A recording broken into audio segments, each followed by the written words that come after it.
A bloodbath tonight in the rural town of Chinook. Everyone here is hiding a secret. 4 more victims found scattered. Some worse than others. I came as fast as I could. I'm Deputy Ruth Vogel. And soon, my quiet life will never be the same. Realm presents a 30 Ninjas production, Chinook, starring Kelly Marie Tran and Sanaa Lathan. Listen to Chinook wherever you get your podcasts.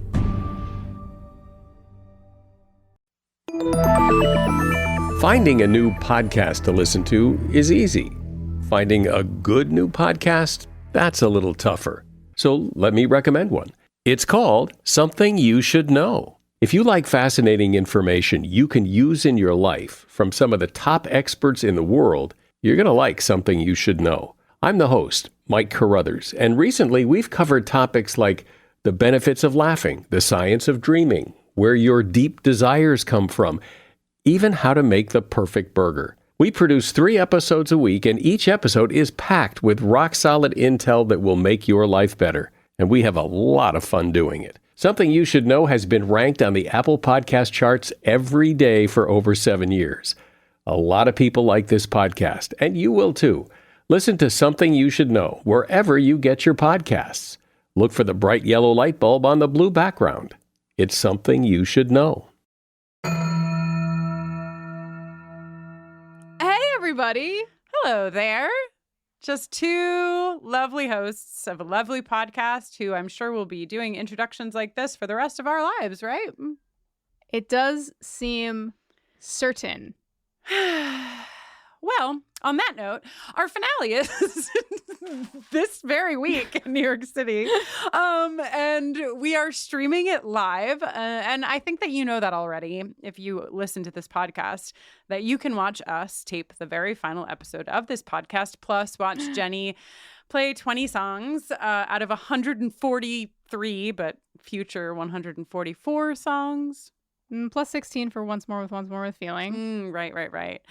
Anyway, and 160. You can be there in person if you already have a ticket, but you can be there virtually if you don't. And something fun is over there now. We have a whole load of finale merchandise that is now available to folks who are attending the virtual show. And of course, that will be available in person. That merchandise includes an amazing design by Ryan Sanders. Until next time, a woo. It's on a t-shirt. It's on a mug.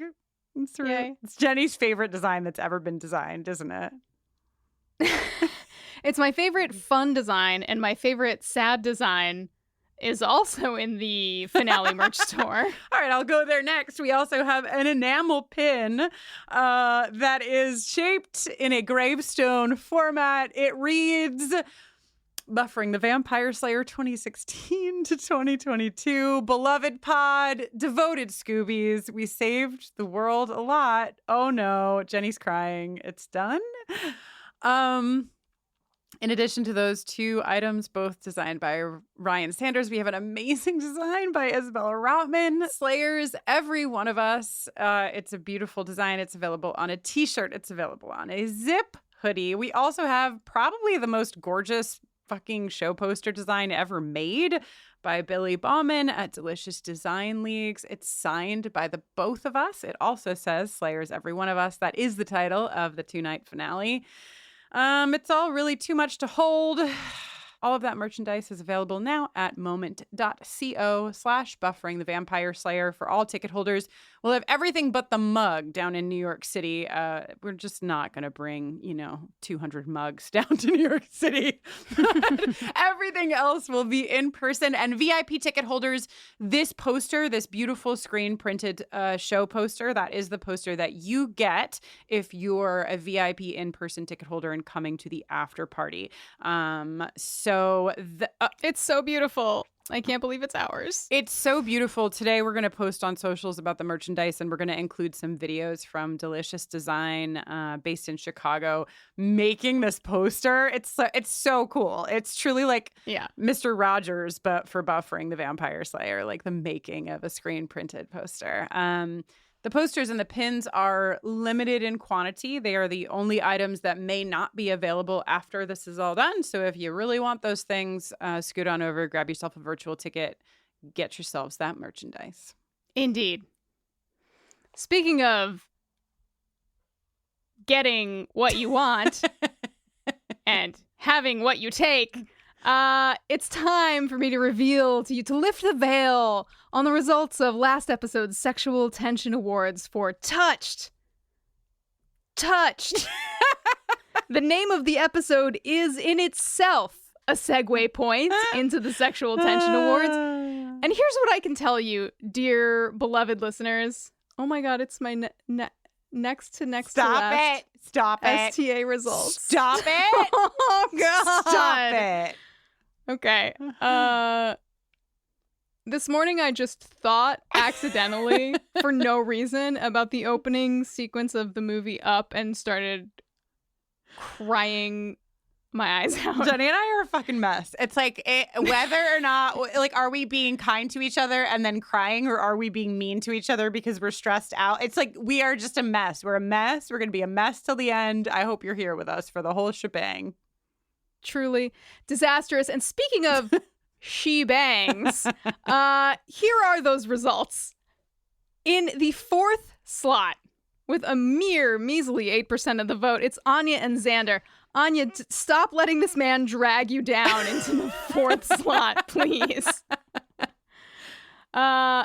Shockingly, in third place with 15% of the vote, it's Faith and Spike. I don't even know what to think. It's just that this episode is jam-packed. I also, and not to call people out, but I do think that a lot of people vote in these polls and they have not like quite watched the episode recently. So they just are voting on like general feeling. You know what I mean? It's like every Sexual Tension Award vote is cast triangulatorily. Yeah. People are like, I feel the most sexual tension between me and Spike and Buffy. Right, exactly. Which I celebrate. Exactly. Follow your hearts. But I did not expect to see Faith and Spike in third place. Mm-hmm. Shocking. In second place, with 26% of the vote, good golly, it's Faith and Buffy. Fuffy, if you will. Baith, if you won't. They'll win this A near miss for these ladies. They just could not get it together. 7-2-1 is their bag. They've got it in this one. And in first place with 51% of the vote, and this is as the Lord intended, it's Faith and Wood. They captured 51% of the, are you ready? 666 votes we received on this poll. Ooh. I literally went in to get the results for Jenny to read and was like, what? Fucking a haunted number of votes. An email for the road, an email leading into this, the discussion of season 7, episode 21 from Carly. This comes with a link that's in today's show notes. It's an interactive email. It's so fun. Carly says, I've been working on a project for a while now that I wanted to share with you. To give you some context, a couple of years ago, I recently defended my PhD in math. We're just reading all of our doctoral emails in the last few episodes. Just want to make sure we go out with a bang. And was trying to get into data science. So I decided to practice my coding skills by doing projects with transcripts of episodes of Buffy. A friend and I even started talking about making our own Buffy podcast. So I did some research and found Buffering the Vampire Slayer. I started listening to your podcast and got a job. And eventually my friend and I forgot all about our recording ambitions. But as season 7 started to wind down, it occurred to me to wonder what kinds of fun things I could do now with my improved programming skills and with the podcast transcripts online. Carly has come up with an app that predicts the sentences that Jenny Owen Youngs, Kristin Russo, and honestly anyone who has ever been on the podcast might say. I'm going to finish Carly's email and then I'm going to see if I can do a little text prediction for Jenny here. Carly ends the email. I just wanted to take this opportunity to say how wonderful it's been listening to the podcast and how much I respect and admire the two of you. You've managed to foster one of the most loving and inclusive communities that I have ever witnessed. And I know for a fact that you've made people's lives better. Wishing you much happiness and success in all your future endeavors. A woo, Carly. Oh. Okay, now, to make sure that Jenny doesn't have anything in her eye, something really fun is that me, Jenny, and Latoya, the word we use to start almost like the majority of our sentences is yeah. But Jenny, I'm going to let you choose. Yeah. I'm going to let you choose your word, okay? You can choose yeah, you can choose and, you can choose I, you can choose it's. Okay, which one do you want? I can't choose well. Oh, sure, that's down there. You want to choose well? Okay. Yes.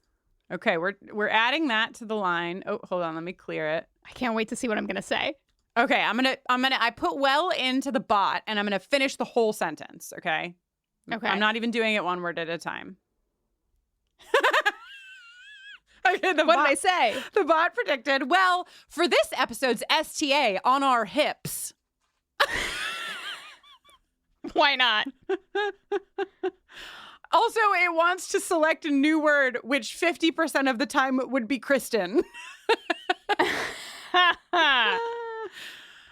Anyway, you can use the link in our show notes and do all sorts of fun things. You can see how many times Jenny has said slots and noms in the episodes. It's just very, very fun and super nerdy and exactly why we do the things we do. Right, Jenny?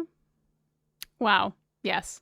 All right. Well, let's get into this. This is so nice. Our penultimate. Before we get into our penultimate episode, I'd like to just say something about our penultimate song that will come at the end of the episode. It's about an axe. It's about a girl and her axe. You know what I mean? I do know what you mean. That magical time in a young girl's life when she finally comes into her axe. Mm-hmm. And some song ideas that I pitched to Kristin were My Boyfriend and My Axe.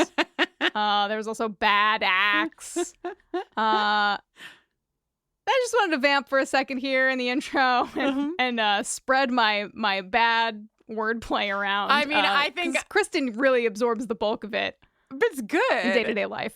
It's a scythe. That's a great big scythe. Right, Mm-hmm. right. Yeah. Scythe matters. Yeah. Yeah.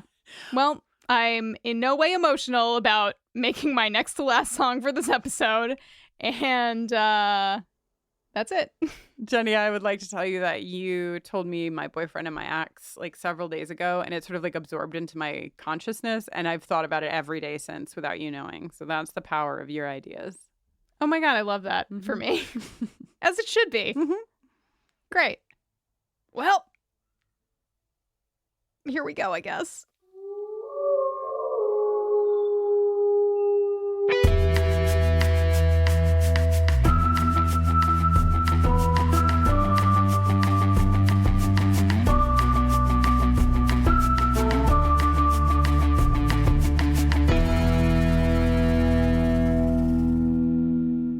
Hello, and welcome to Buffering the Vampire Slayer, a podcast where we are watching and discussing every episode of Buffy the Vampire Slayer one by one, spoiler-free, in tandem with those gals. I would gladly work with my fellow guardians to forge a sacred weapon and then hide it within the rock for many generations, until at last the time would arise for them to need to seek it out in order to attempt to defeat the greatest evil the world has ever faced.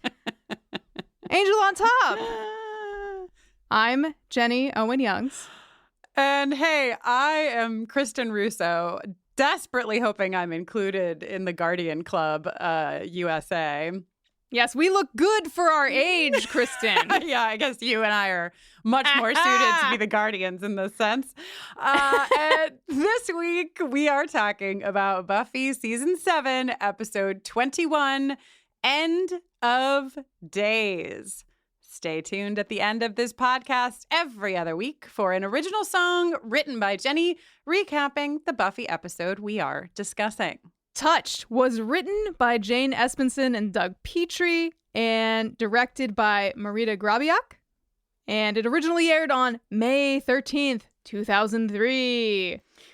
This is the one where, according to IMDb, Buffy has a powerful new weapon. But the gang cannot find any information about the origins of the mysterious doodad. Just kidding, it's called a scythe in the description and also in the show. We'll talk about that later. Eventually, the Slayer goes herself in search of knowledge and finds a new ally and old friend and great danger. Something for everyone. Oh my goodness. Previously on Buffy the Vampire Slayer, woo, Faith came back. There's an army of potentials. Call me Caleb. I poke. Don't forget, the first can be any dead person it wants. There's something at the vineyard. Dawn kicked Buffy out of her own house. Now Faith's your boss. Spike is sure of Buffy. Buffy sees the axe. Faith led the squad to the arsenal, and also there's a bomb. That's exactly the list of previously ons I had, except for my note on Spike and Buffy was, Spuffy is cuddling now. Okay, so I just want to let you know that location-wise, I have the Arsenal, and I have what I refer to as Bomb Town. Okay, so that's how I've differentiated them in my notes. Okay. Arsenal is a little stack of weapons, and then down the stairs is Bomb Town? Well, Arsenal is where Kayla is where the scythe axe, the doodad, the double-sided doodad is. That's where it is. Okay, that's what we're calling the Arsenal. Right? I don't know. It's under the vineyard. Under the vineyard in Bombtown. Let's just keep Arsenal I just thought that when okay, yeah. It's all coming together. Okay.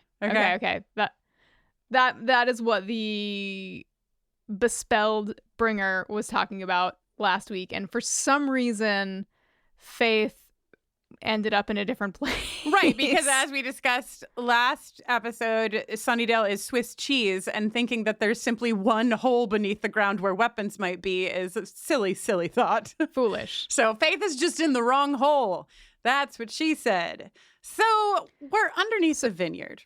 Yeah, we picked this episode up where we left the last one off, and Buffy is still being like, ooh, shiny. Here's the deal. There's this okay, we have to call it a scythe because that's what it's called, even though... Do you want to talk about... We should talk about it because I did a little research. Oh, tell me everything. Okay, so Jenny, here's what I found. And I have to say that this is sort of like...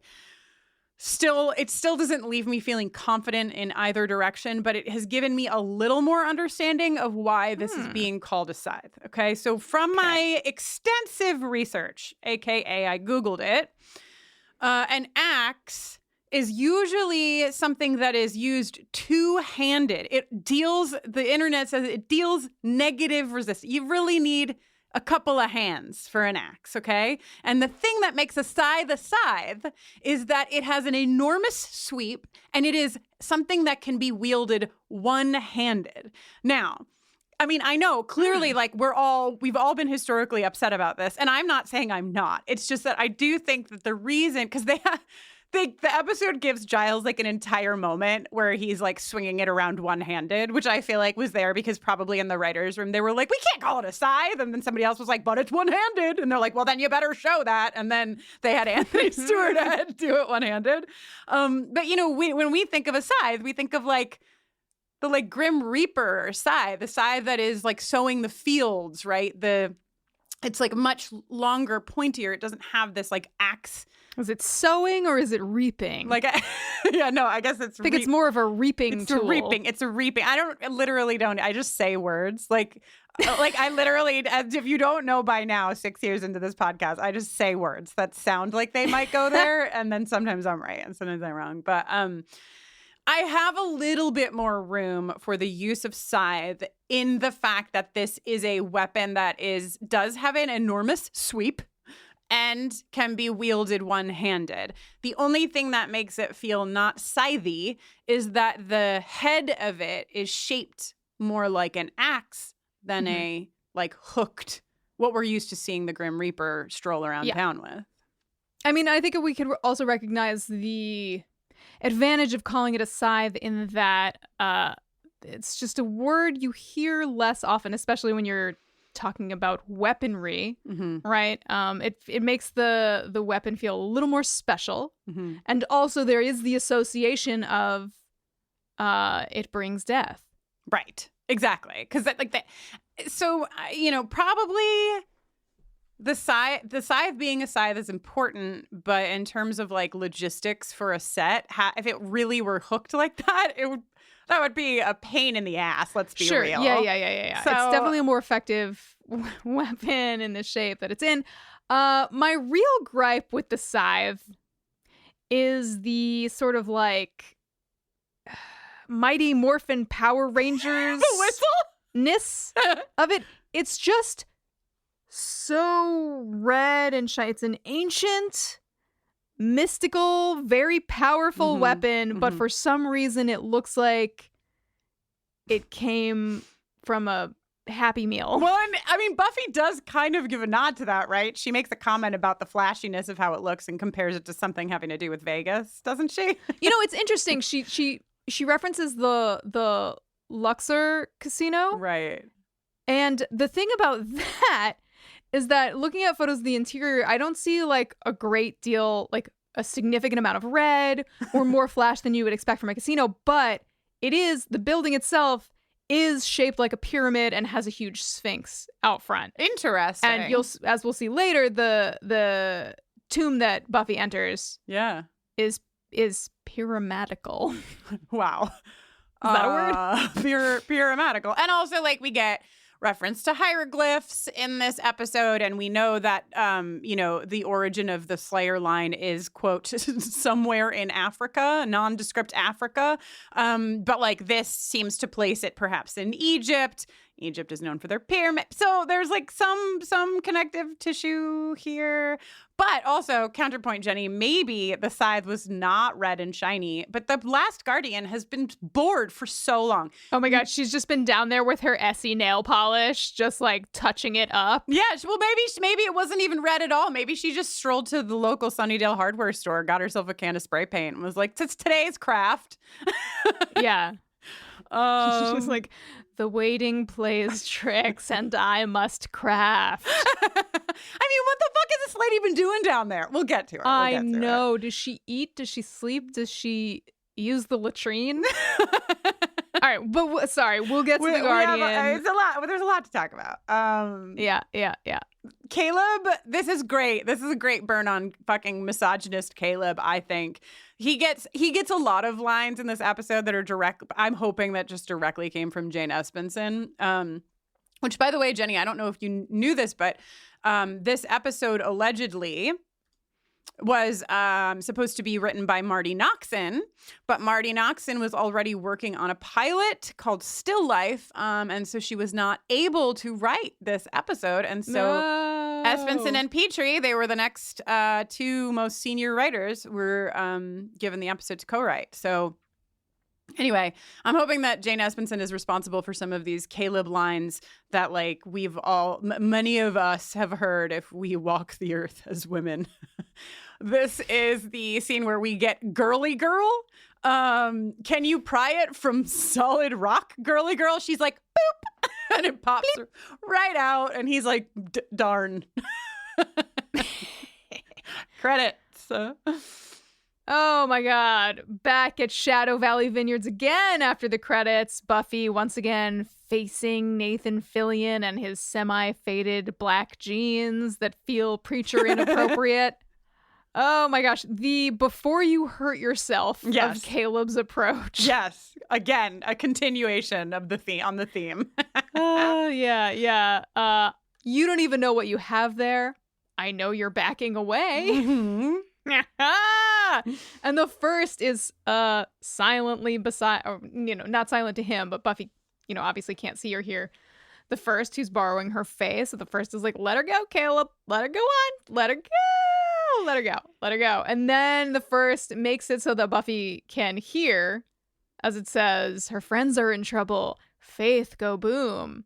And Buffy's like, my friends are in trouble. Faith, go boom. I have no way of knowing where Faith would be going boom, but I guess I'll just run fast and assume that I'm going to find my way there somehow. Well, she also might just be assuming that she's going to get the fuck out because she knows she can't. I mean, she doesn't know, but she is under the impression that the only way to defeat Caleb is rolling on her barrels from last week. So I don't think she wants I don't think she wants to fight him, you know? Like, I think no way. I think if she hadn't gotten distracted, she would have been stoked to fight him with her shiny new toy, for right sure. Away? Oh, without even talking to he's anybody? freaking looking scared as hell. Yeah, that's when you strike. True. That's true. As I always say. Sarah Michelle Gellar, I mean, as always, just absolutely incredible. But towards the end of the season now, we're getting a lot more Buffy the First and Buffy the Actual, you know, on the same screen with each other. And it's like, you know, she's amazing. I mean, for a million reasons, but like we've seen her be the first and we've seen her be Buffy. But when they are like literally milliseconds apart from each other speaking, it becomes so much more palpable how incredible she is at the craft of acting. Because they are two entirely different entities. It is clear. If you had Buffy the First and Buffy the Actual standing side by side and saying the same line, you would know which one is which by the way that she delivers things. It is good. She is good. She deserves fucking like a stack of goddamn Emmys. I swear to God. When you stack an Emmy, I don't think that it's really in a stackable shape. Very carefully. You just lay them like, I'm actually picturing, I think, no, is the Emmy, there's a Golden Globe, that's the one holding the globe. And then is the Oscar the person? What does an Emmy look like? Is it a person too? An Emmy is a person with wings holding a globe over their head. Oh, that's the globe. Then what the fuck does a Golden Globe look like? A Golden Globe is a globe on top of a stick. Oh, there's no person on or a Golden column. Globe. So I think you could just stack Emmys by laying them like head to feet. You know, little 69 stack of Emmys. Oh my God. I suppose it's none of our business what they get up to in the off hours. Over at Bombtown, Amanda, Caridad, Vi, Kennedy, they're all dusting themselves off. Mm-hmm. There are dead girls scattered about. Mm-hmm. R.I.P. They pull Faith out of a pool of water. And they're trying to get the hell out of there, but who should appear but Mr. Entertainment himself? A Turrican has appeared to give them the old razzle dazzle. He's like, let's go, girls. Bow, now. He is. And Kennedy does like a really nice job stepping into the leadership role here and like trying to, you know, pump everybody up. Really nice. But another Turrican jumps down the staircase like he's in a Bob Fosse production. Doing fucking jazz hands. Like, the Turricans are here and they're ready to party. They are. I have a couple of notes for this scene. One, you said Caridad, right? And it's like, yeah, she's here and she's been around now, but like, we only met Caridad in Xander's little pervy dream a couple of episodes ago in Empty Places, and that was the first time we saw her. We didn't keep Rachel Bilson, but we did keep this is Dania Ramirez as Caridad. So I just wanted to, like, you know, really underline her name because we've had Vi and Kennedy. We've talked about these potentials, and we've talked about clearly Chao-An. We've talked about several of them, but Caridad, you know, she's around. She's sticking around, and she's also living. So good job. Also, the fact that they pull Faith out of the water, Jenny, I don't know if that like hit you in a particular way, but it did for me just because like she was under the water, and the first time that Buffy died, she was also under the water. It felt like a choice, you know. I don't know that it has some big Wouldn't meaning it be cool if Faith actually died for a minute and was resuscitated and then somebody else became yet another Slayer? Yeah. And then they just all jump into the pool of water one by one, right? Mm-hmm. We've already talked about this theory. Why not? I know, but now they're just all around a little bit. Yeah. Okay. All right. So we go to Ravello. Something that I've noted that's been interesting for me is like I still do note the rooms, of course, at Ravello, but you know, in keeping with like this conversation we've been having about this home being not necessarily like a home anymore, but really like a place Headquarters. Yeah, it's really a headquarters. And I've noticed that because it really kind of matters less where they are in the house. And it's just like we're at, you know, fucking the war room at Ravello Drive here. Andrew has raided the grocery store. Great job, Andrew. Giles loves Jaffa cakes.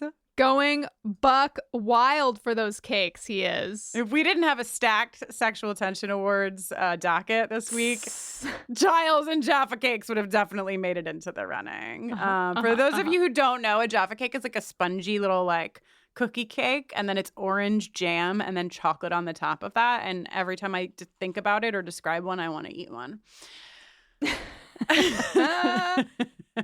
Okay, so Willow and Xander, Dawn and Anya, get back to the house. They have not found Buffy. They have yet again done the most classic spell, I think, in the Buffyverse, which is take a map, make it magic, and watch the little firefly lights.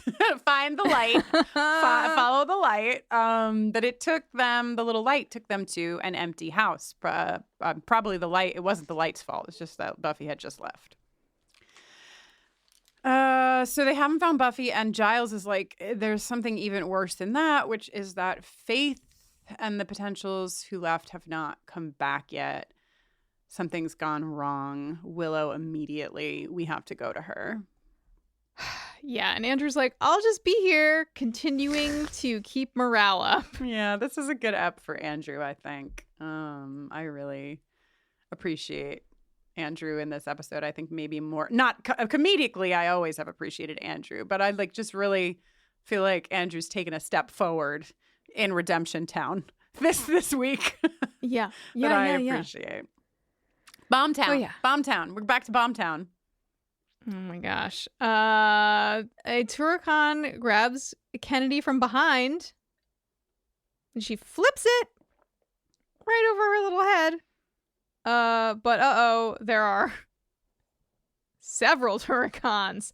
You mean Turok's Han? Sorry, Turok's Han. There is a situation where Kennedy grabs.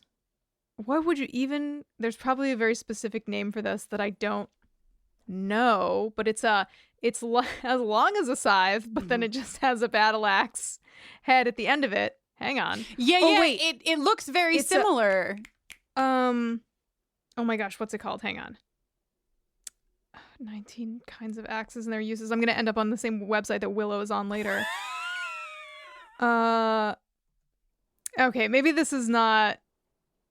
Oh, maybe this is it. Okay, so in Breath of the Wild, Legend of Zelda Breath of the Wild, there's a type of weapon called a halberd that kind of looks like this. It's like a very long shaft with like an axey head at the end. And the thing that really gets me, this is getting really turned on over here. In crossbow territory, Kennedy is gripping this in the middle of the shaft, which is like limiting her range of motion on the side her hand that's the farthest away from the axe head is. Right. And like it's just like not. I'm not a weapons expert. And I'm not an axe practitioner, but this just feels intuitively like it would be a bad place to hold an axe. Where would you, if you hold were trying? It? Well, I'm reminded of Xander's hammer and nail speech, as I always am when someone is gripping something in the middle or at the end or close to the other end. Put you in the middle, right? Right. For you, like his argument is, at least for a hammer, it's like the give and take is the closer you are, like the more you're choking up on it, the more control you have, the less you're choking up on it, the more power you have. Here, it just seems like Kennedy is in a position where she's just kind of like figuratively cutting herself off at the knees in terms of like how effective she could be with a weapon in this situation. It's also this is also really showing us why the scythe is so important.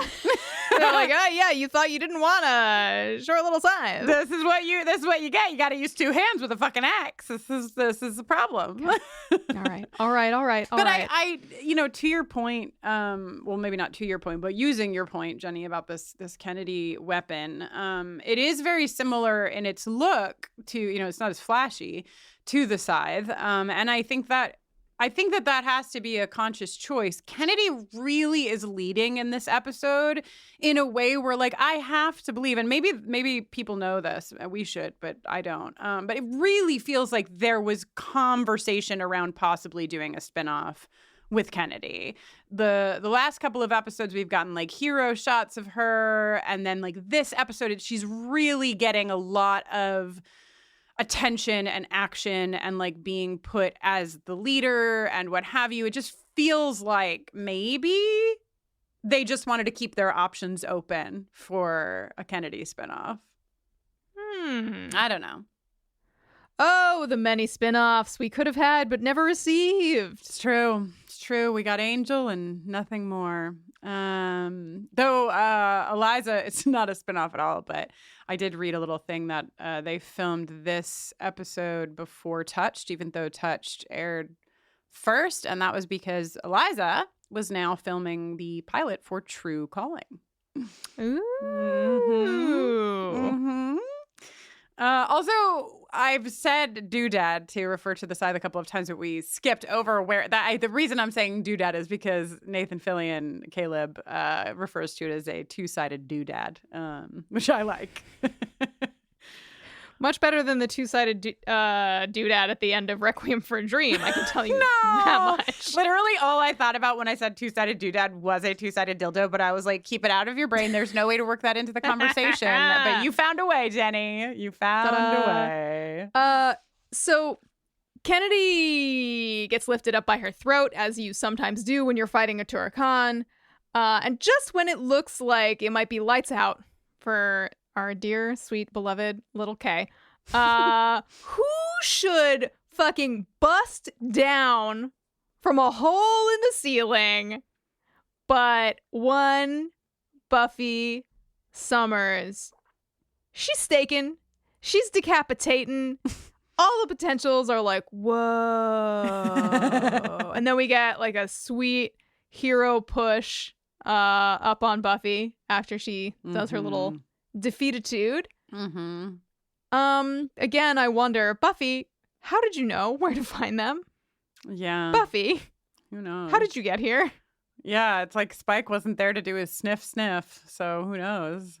Wow. Maybe she can just feel Faith, Like, I just feel like they can feel each other. Wow. Great. Good. They're just good friends. They're very connected. Okay, so yeah, Buffy is like, get the wounded, we're leaving. Somebody is like, are there more? And she's like, there's always more. Ladies, let me tell you a few things. The first rule of slaying. Yeah. This shit never ends. Back to Ravello, which is now like full triage for all of the wounded. They carry Faith upstairs, and Kennedy is like, is she going to be okay? Buffy doesn't know. And then we get this concept that the potentials have a man to top amongst them, that they were defeated because they were being punished for following Faith, that this is what they get for like kicking Buffy out and going with Faith instead. And this also starts, Buffy, great job. Like, it was a trap. It was not Faith's fault. It could have just as easily happened to me. What? Honey, it did happen to you. It just did, like 5 minutes ago. This is a real life example you could point to. Like, damn. I kind of like the choice, because it does feel like, even though Buffy has like clearly made some big strides in her time at the empty house, that like, she hasn't quite gotten to a place where she can really own everything that she needs to own, at least in front of the potentials, and really later, and we'll talk about it when we get there, but with Faith either. It's just like, Buffy, you're talking about yourself. Just lean in, baby girl, lean in. You're so close. So close. You're so close. Ugh. So the potentials ask if she's back now. And she says, and this is like, just feels like relatable content. I don't know, but I guess I'm not leaving. So I guess I'm back. Sure. Seems like the end of the world. So I think we're all just at Ravello Drive until the end here. Yeah, we're just going to be chilling here. Mm-hmm. So upstairs, Faith is abed. And Buffy is chatting with Willow and Giles. Buffy's like, I think it's some kind of scythe. On what grounds? This is where I paused for research. This is where I said, on what grounds, Google? Yeah.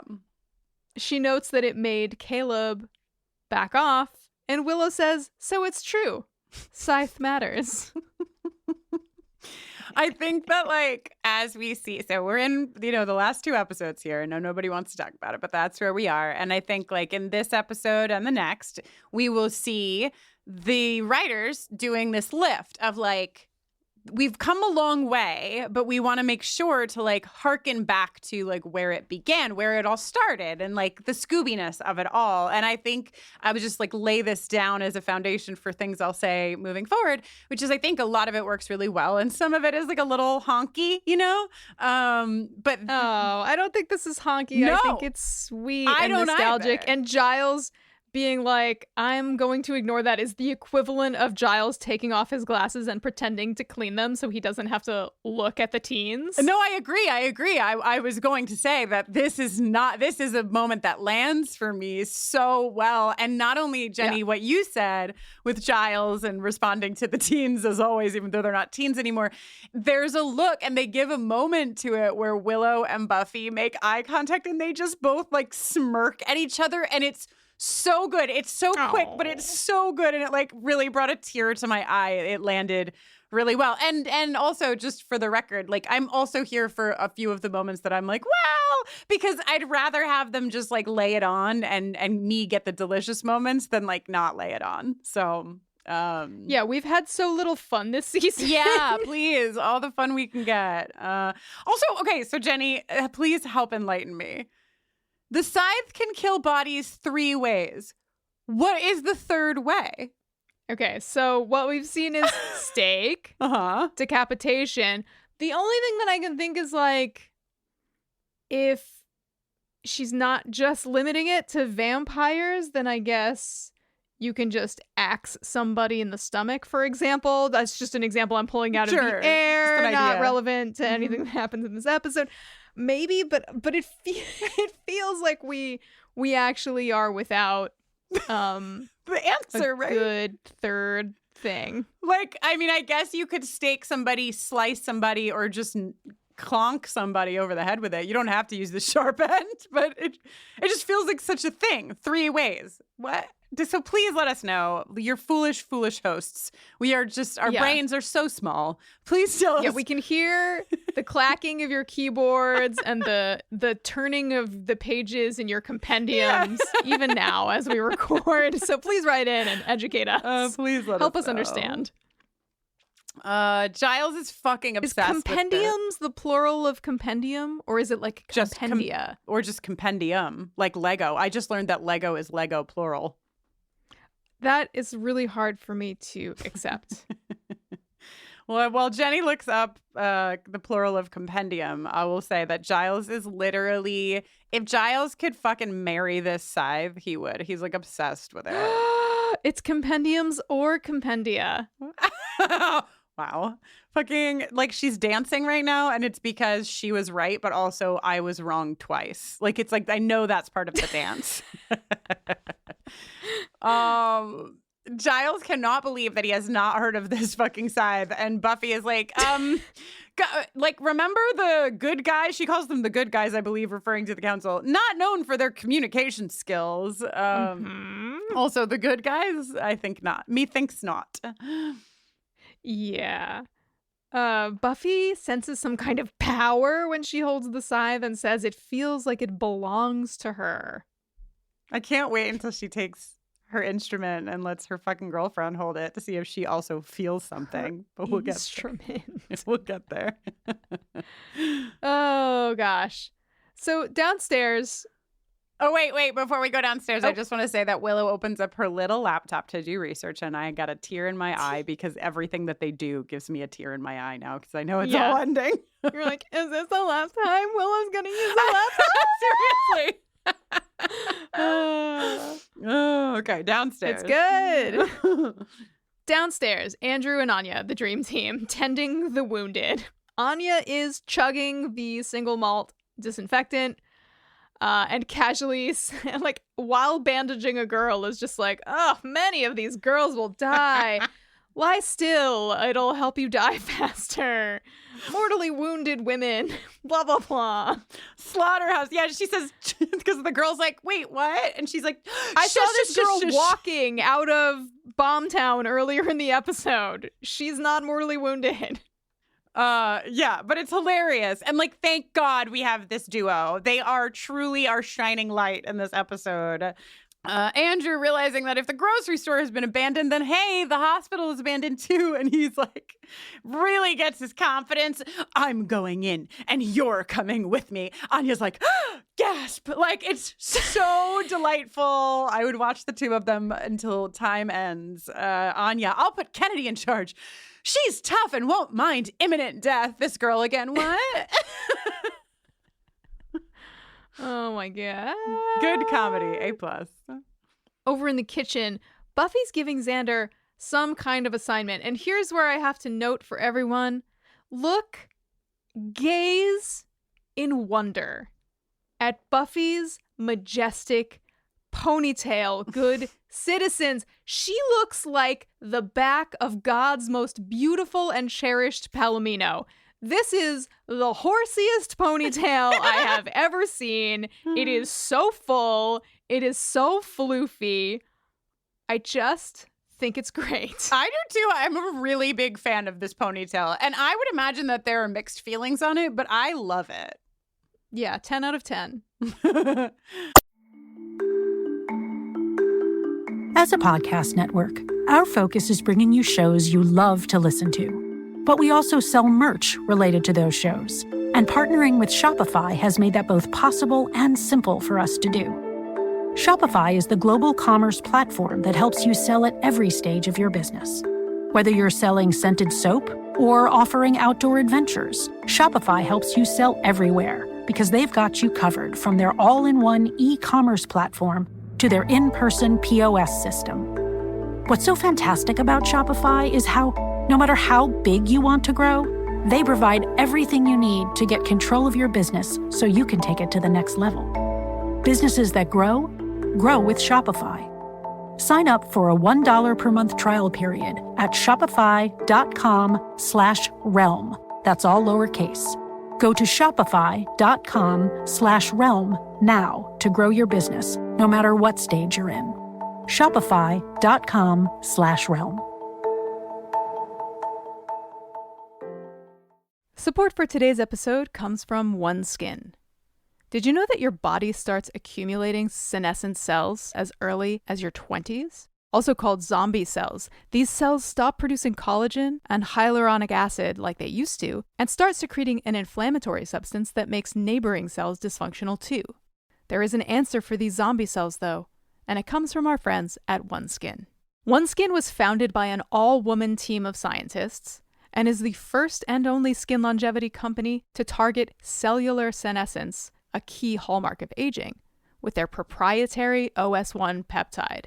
It's scientifically proven to decrease lines and wrinkles, boost hydration, and help with the thinning skin that often comes with age. And for a limited time, you can try OneSkin and get 15% off using our code BUFFERING when you check out at oneskin.co. I've been using OneSkin's OS1 face and eye topicals for months now, and I have seen undeniable results. My skin feels healthier and brighter. I'm a big fan of their products, and I'm happy to recommend them. OneSkin is the world's first skin longevity company. By focusing on the cellular aspects of aging, OneSkin keeps your skin looking and acting younger for longer. Get started today with 15% off using code BUFFERING at oneskin.co. That's 15% off oneskin.co with code BUFFERING.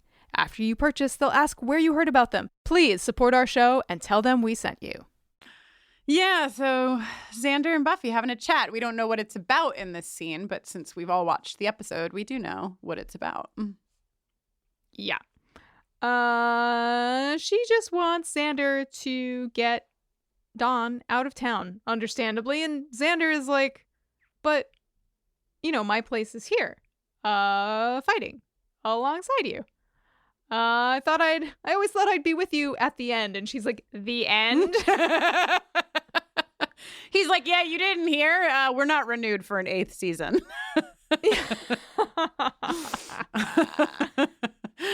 Yeah, I just want to be by your side. This is really nice. This is a really nice scene, I think. I love it personally. And, as you know, Jenny and I watched these episodes a couple of times. We're really like listening to the dialogue and taking notes and clickety-clacking over here. And she says to Xander at the end of this, that he will be by her side. You're my strength, Xander.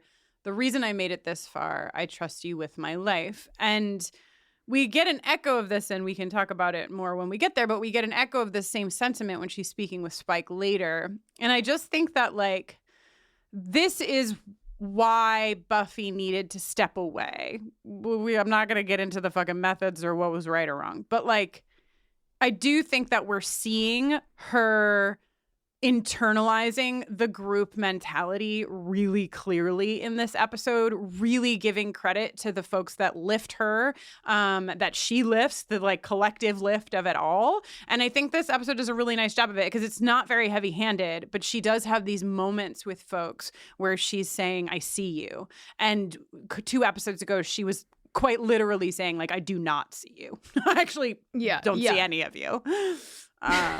So I like this. I like everything about this except for fucking the idea that Dawn shouldn't be there. Everyone go fuck yourselves. Sorry. Dawn belongs there. She has put in the time. Sure, she's put in the time, but also, Buffy died once before to save Dawn's life, and what a waste that would have been if Dawn just died 2 years later. Yeah. No, and I I guess I get it from Buffy is Dawn's sister and loves her and doesn't want her to get hurt perspective, but it just feels like the right choice, which is the choice we wind up getting anyway in the end. Is Dawn is part of this crew, and it would not have been right for her not to be there. Upstairs in Scythe Research Central, Willow is on the internet. What have they determined? Okay, the vineyard, Shadow Valley Vineyard, was a monastery way back. What are the odds? Willow was on a website that appears to be called historyoftheaxe.com.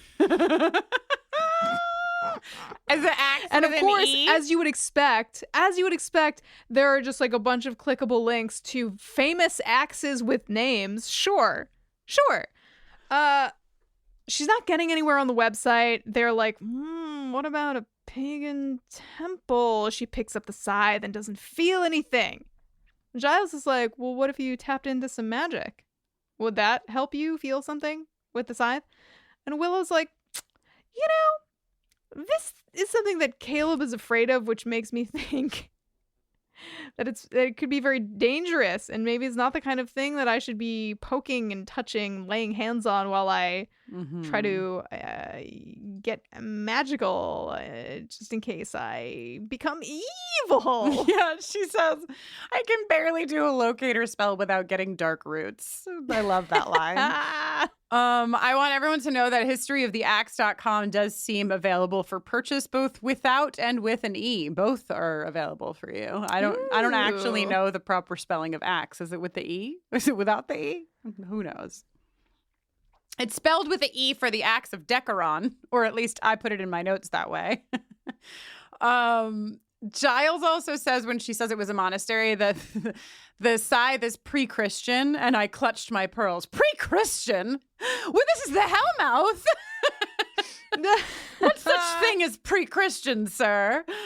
But yeah, and so there's a brief exchange between Giles and Willow that I like Giles's line in where, she's afraid of doing this. And he says, what if it was necessary? And she says, I don't know. And then Giles says, we do what we can. It's all we can do. I thought that was nice. You know, like, we're not going to force anybody to do anything. You can only do your best, and hopefully we will win.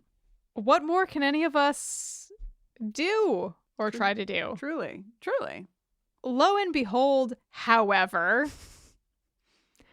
Willow scrolls a little bit farther down the page to yet another notable axe, which is called M, and then a little swooper that looks kind of like a question mark. And Giles is like, oh, wait, that means glottal stop. Kind of like so glad. Gulp. And then he's like, hang on. In hieroglyphs, that means a sickle or a scythe. And you see it all over throughout the ancient world. And Willow's like, and perhaps on a pagan temple? And they're like, oh, shit, off to the races. I'm so glad that glottal stop is those words got into the series before it was over. Love the words glottal stop. I don't know why. They just are really satisfying. Kind of like, is it onomatopoeia when a word sounds like what it is? Yes. It's like kind of an onomatopoeia. It's like not, but it's like almost an onomatopoeia. Glottal. And also I think that, okay, and so this is where like my research has fallen short because there's only so much research I'm capable of. But I do think that this is maybe correct. I looked up hieroglyphs. I looked up the hieroglyph for sickle. And it does seem like the M and something next to the M does mean sickle in hieroglyphs. I don't know that. And you can write in and correct me if I'm wrong. But like the very cursory glances that I looked at to sort of like, what, did they just make this up? Does make it seem like they didn't quite make it up. I'm sure they also, like me, didn't do enough research. But it does seem like there is a little bit of a foundation here that they're relying on. And this is, of course, is also the scene where we get that the scythe is a symbol of death. Let's see what they did with their dead. Before we see what they do with their dead, however, we must first go to Xander's car. Xander and Dawn are having a look in the car. Apparently there's some kind of crossbow situation. Dawn maintains that she doesn't leave crossbows around all willy-nilly, not since that time with Miss Kitty Fantastico. Now, at first listen, one might think, oh no, Miss Kitty Fantastico perished, impaled on a crossbow bolt? Oh. No. I think, I don't know where everybody lands on this, but this sounds to me like Miss Kitty Fantastico sprung on a crossbow that was left around willy-nilly. Yes. And perhaps shattered a mirror or impaled a wooden post. What do you think, Kristen? Yeah, I like that idea. Actually, I don't know when Miss Kitty Fantastico left Sunnydale because she knew that the apocalypse was coming, but I agree. Mm-hmm. I think she's alive and well. I bet you... Oh, I was going to say, I bet you she's safe with Clem. And then I was like, no, wait. No, that's not where we want her. No. Keep her away from Clem. Not with Clem. But there was a moment I remember where Dawn did put a crossbow arrow into the wall of the Summers home. I can't remember at this point what caused this, but that happened. And I believe it was in Conversations with Dead People when she was home alone. Great. Really Kevin McAllistering out. And yes. And so I would like to posit, I'd like to build on your theory that after Conversations with Dead People, when that hole was still in the wall, that she was like, I actually didn't. That was Miss Kitty Fantastico. She stepped on the crossbow and I just died. Got to keep those kittens away from crossbows. Good. It's good. Yeah. All right. So I mean, Dawn, I'd like to say I'm not sure that I believe that Xander could effectively chloroform Dawn Summers. She seems like just the kind of like wriggly, like like a little silverfish of a girl. Yeah, I just feel like she'd wriggle right the fuck out of those arms. Uh-huh. But he does it and he gets her in the car and off they go. Over at the vineyard, Caleb destroying a lot of perfectly good wine. He's so mad. The first notes that Caleb's strength is waning and says it has been quite some time since we ... merged. Okay, why? Why has it been quite some time since they merged? Why would the first allow for such time to elapse and for her physical, corporeal agent on Earth to be at anything other than maximum strength at all times? Your thoughts? I don't know. Maybe she just hasn't been in the mood. Wow. But yeah, it's a good question. I don't know. I also want everyone to know that we're not putting these two in the sexual tension awards either, because gross. No, certainly not.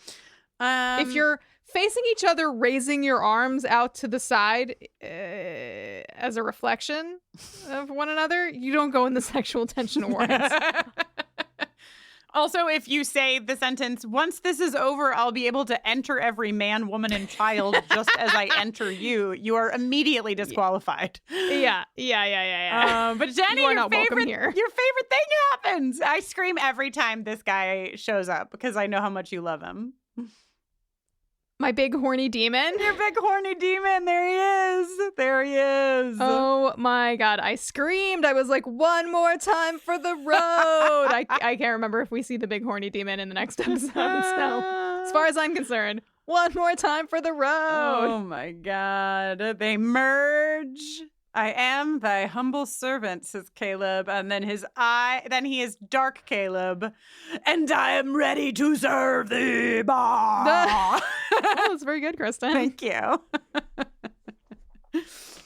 Okay. Oh It's my time. God. Now here's a contender. This is Here a contender. is a contender. That feeling when you're visiting your girlfriend while she's recovering from a recent bomb explosion, and you've, in the interim, acquired an ancient mystical weapon that applies to both of you. You let her hold it, and she's like, damn. and then Faith says, it feels like it's mine. And then she remembers that she's on the show Buffy the Vampire Slayer and says, I guess that means it's yours. Yeah. Buffy says it belongs to the Slayer. And I'm like, what if they both hold it at the same time? It is a double-sided doodad, Jenny. It can. Yeah, be... and notably a wieldable one-handed. So if they each have one hand on it, that counts as something, right? I mean, this episode, there's a lot to be said about the horniness and intimacy shared betwixt Buffy. But this scene, really put me over the edge. I was like, she's handing her this thing, and they're like, it's a lot. There's a lot. There's a lot. But I agree. It's double-sided. It only requires one hand. There's a lot that can be done here for there to be slayers, like Jenny said. This is an important conversation. Not to wash it all away with sexiness. The idea that it never mattered to Faith, she says, who was in charge. That part is not what bothered her. What bothered her is that she thought that she was always jealous of the love, basically, that, or the community that Buffy had, the things that Buffy had around her in her life. And when she expresses this to Buffy, she says but then I was in charge, and it was the most alone I've ever felt. And that's how you feel all the time, isn't it? This is fucking capital R romance. This is bearing witness. They are the only two people. Jenny, they're the only two people who know what it feels like to be a Slayer. Just like you and I are the only two people who knows what it feels like to end this podcast, because we're the it's just nice. Oh, okay. Oh God. Yeah. This is also the scene, Jenny, where we're like, Buffy, you're getting so close to making the connection here. Faith is like, I blew it. And Buffy's like, battles of war, they mean death. You could have, it's not your fault. It's just so close. It's okay. It's okay. This is also where Buffy learns from Faith that Principal Wood did indeed, as the kids say, lay the pipe correctly. Oh, man. Oh, man. I'm sorry. This is great news, Kristin. This I'm is a sorry wonderful to all of our confirmation to listeners. receive. I cannot control what Jenny Owen Youngs says to you in your ears. Certainly not. So sorry. I'm my own entity. Buffy's like, in my bed? Like, is she upset? Or is she like, interesting? Wonder what all three of us could get up to with this double-sided doodad. God. Okay. Okay, but in all seriousness, and not, by the way, not that sexiness and seriousness cannot go together. They do, and the scene is proof. But Faith, after Faith says, right, that's you every day, isn't it? Like, that's how you feel every day. We get this exchange between them about how there maybe is only supposed to be one Slayer. Want to hear it, Jenny? I do. There's only supposed to be one. Maybe that's why you and I can never get along. We're not supposed to exist together. Also, you and Evelyn were killing people. Good point. Also a factor. But you're right. I mean, I guess everyone's alone. But being a Slayer, there's a burden we can't share. And no one else can feel it. Thank God we're hot chicks with superpowers. Takes the edge off. Comforting. Mm-hmm. I, too, am comforted by hot chicks with superpowers. I as well, Jenny. I love this scene, and I think that even though we've already proven the timeline in which these two ladies have had the sex, that there's something special between them. That there's something very special between them, and I think we can note this as the moment when they really truly fall in love. I think this is it. Wow. I think it's it. They see each other clearly, and like we didn't talk about it, but earlier in the conversation, I love the direction in the scene and the writing because like Faith, and we saw her open up to Robin last episode, and we saw where that ended. So she's like, here's the laugh riot. My whole life I've been a loner. Buffy, is that the funny part? And Faith says, I'm trying to, and like she doesn't say what it is that she's trying to do, but she's like, Buffy, I know we have this pattern of like me not saying my feelings and like you whatever, but like I'm actually trying to do something here. And it's really nice. It's really nice. Yeah. Faith feelings 2022. We're here for them. Yeah. Yes. We really are. We're all here for you, baby. Okay. Honey, you're home, Spike says to Buffy as he walks in the door and sees that she's returned. Hooray. Oh my God, everyone. Get it together. Get it together. The old classic, last night, I barely remember. I was so drunk. Who knows what we did, what we said? Nothing matters. I certainly don't care about it anyway. Oh my God. Yes. Let's get into this exchange. Jenny, one more point for the girls though before we go. The first fucking thing that Spike says to Buffy after she comes down the stairs from having Faith hold the scythe and say she feels something is Spike to Buffy, the scythe. I can see why a girl would ditch a fella for one of these. Ba-dum-bum. Wow. I'm just saying. There are no mistakes. Yep. Okay, yep. Now let's go get Shirty. All right. So Spike's like, yeah, just never mind about last night. Oh, glitch, cold comfort, cellar dweller. I love rhyming. And Buffy's like, great. And Spike's like, fine. Oh, God. Yeah. Then, like, after the first break, she's like, I have work to do. I need to find out what the fuck this scythe is. I need to find out where the fuck I have it. Spike's like, I'll go with you. And then he, like, walks off to, like, go get ready. And, like, conversation over. Buffy's like, you're a dope and a bonehead, and you're Shirty. And the camera does amazing work here. We don't get these moves often. It goes like from one room to another. We like cross a wall to get into the kitchen. Very, very nice. And this is where she's again giving credit where credit is due. This scythe might be the key to everything. The reason I'm fucking holding it is because of you. The strength you gave me last night. I'm tired of defense. Yes, Jenny has her hand up. Take it, Jenny. I'm tired of defensiveness and weird mixed signals. I have faith for that. Yes. Yes, you do. Correct.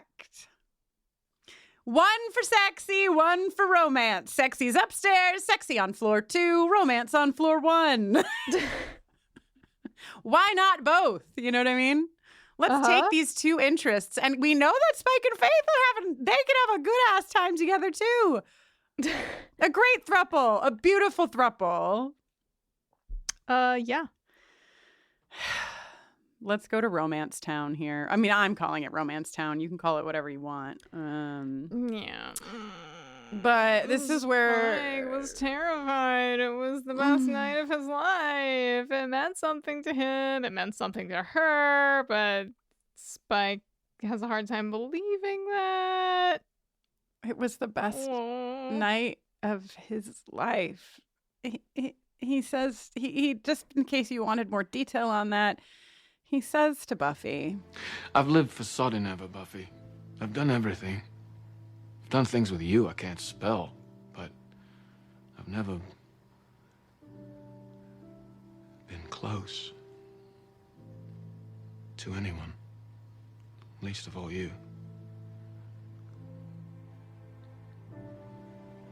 Until last night. All I did was hold you, watch you sleep. And it was the best night of my life. So, yeah. I'm terrified. You don't have to be. Were you there with me? I was. What does that mean? I don't know. Does it have to mean something? No? Not right now.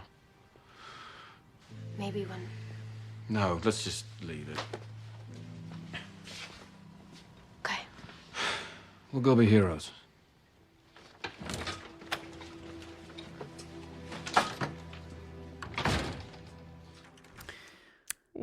well, that's some feelings for you. Sure. Got me right in the fucking feelings gut, that one did.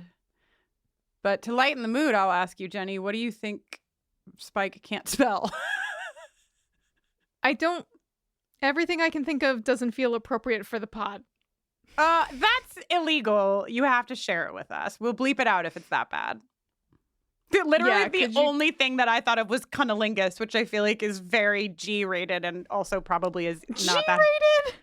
G-spot rated. Yeah, that was where the first place my head went, and then the next place I got to was autoerotic asphyxiation. Oh, asphyxiation. That's a good one. That's a good one. I think that wins. Do you have anything else on the list? That one makes much more sense than cunnilingus. End of list. Okay. Yeah. Do you think that Buffy sleeping with Spike counts in any way as necrophilia? Oh my God. Do you think that because Spike can't practice autoerotic asphyxiation because he doesn't have... Well, he can't be autoerotically asphyxiated. Right. But... She can. Right. Mm-hmm. Yeah, I understand. Jenny is making a face at me like, you do understand how sex works, right? Well, I'm just making sure. You can't be too careful in this modern era. Sure. But I was just like, oh, wow, Spike can never have that sensation. Like, that's the thing that he cannot have the sensation of as a vampire. So kids, before you agree to becoming a vampire. But wait. Yeah. The principle behind autoerotic asphyxiation is that it like heightens things. So what if because Spike has no breath, everything is heightened? He's always there? He's just always maxed out. Wow. You see, this is why you have to force Jenny to say the things that she doesn't want to say. Like, we have this is a whole chapter that we've yet to explore. Okay. You can think about that on your own time, or let us know what you think Spike couldn't spell. But that seems like the one. Okay, so they're gonna not talk about what comes next. They're just gonna go be heroes. Ugh, this show always making us be heroes instead of getting the love and affection we deserve. Oh my God, to the hospital. Delightful scene. Oh my God, they come upon some oxygen tanks. And Anya's like, these would be great if there was like a really big monster and then we could like shove it down its throat and blow it up like they did in Jaws. And Andrew says, you are the perfect woman. And Anya replies, I've often thought so. And I, Jenny Owen Youngs, secondarily reply, I have also often thought so. I concur. Wanna rob? She ends her sentence. Andrew, let's rob. Oh my God. Like during their search, Andrew's like, oh, a box of ointments. I had this rash. And he's like, show me. He's like, well, it's not there anymore, but it was like kind of scabby. And she says, show me the box of ointments, you little freak. I love it. I love them. I love them. Then a moment of serious turn. Andrew says, it's going to be bad, isn't it? And Anya's like, yeah. And then he asks her why she's staying. Why doesn't she just go? And she tells him about, the last apocalypse. She just GTFO'd. I remember that. But now things are different. I remember that apocalypse, and I remember having a long conversation about, like, can Anya drive? Where did she learn how to drive? How does she drive? Did she receive a stipend from the friend? Yeah, a lot came up in that conversation for us. But yeah, she says now she's been around people a lot more, and she's seen what they're capable of. She's seen how amazingly screwed up they are. And yet here's the thing. When it's something that really matters, they fight. I mean, they're lame morons for fighting, but they do. They never quit.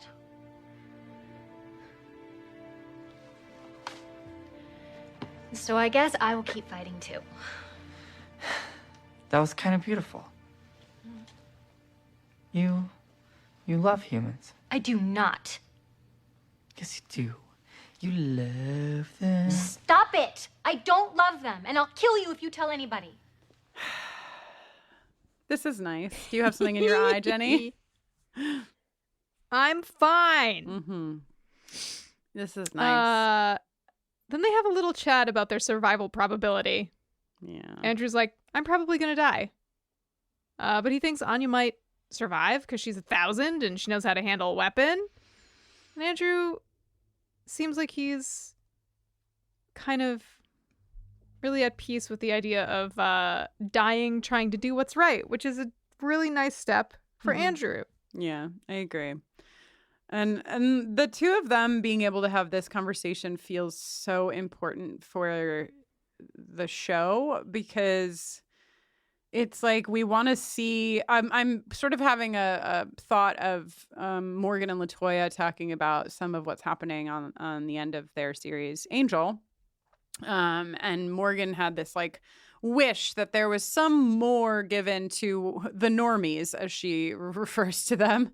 Like that everyone can't be a hero is something that I know Morgan has just said. And it was in my mind watching this episode and taking notes on it because I was like, this is given to us here in these last final few episodes. It isn't, we see Buffy and Spike, they leave to go be heroes, but we're also seeing like Anya, who's like kind of on the line in terms of where she falls, and then Andrew, who's clearly on the side of like a very fallible human.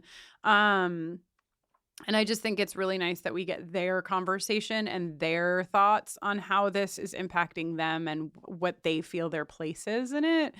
It just feels really well-rounded in a way that I love. Yeah.